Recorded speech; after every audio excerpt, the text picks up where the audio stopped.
turn law-abiding American citizens and law-abiding immigrants into subjects of suspicion and abuse. We can't, in the United States of America, no law-abiding person, be they an American citizen, a legal immigrant, or a visitor or tourist from Mexico, should ever be subject to suspicion simply because of what they look like. But you know what? I am also betting that the majority, the vast majority of responsible law-abiding gun owners would be some of the first to say that we should be able to keep an irresponsible, law-breaking few from buying a weapon of war. There are millions of responsible, law-abiding gun owners in America who cherish their right to bear arms for hunting or sport or protection or collection. If you're a responsible, law-abiding gun owner who wants to keep irresponsible, law-breaking individuals from abusing the right to bear arms by inflicting harm on a massive scale, speak up. It's a proposal that will save lives without interfering with the rights of responsible, law-abiding gun owners.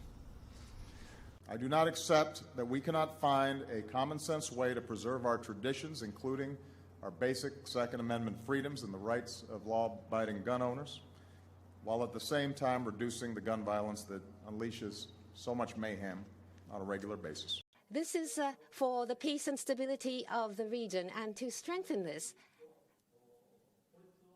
and to make this region a law-abiding region.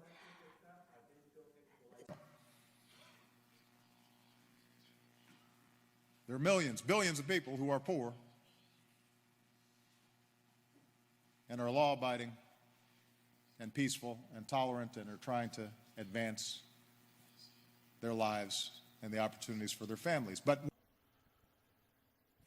there are a lot of law-abiding, responsible gun owners who use it for protection or sport.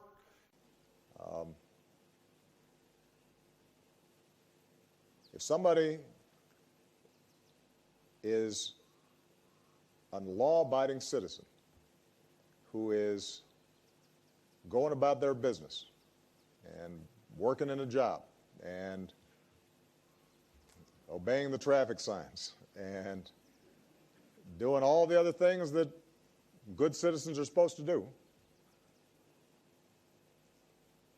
and not harming anybody, the idea that they are going to be treated differently or abused because of who they love is wrong.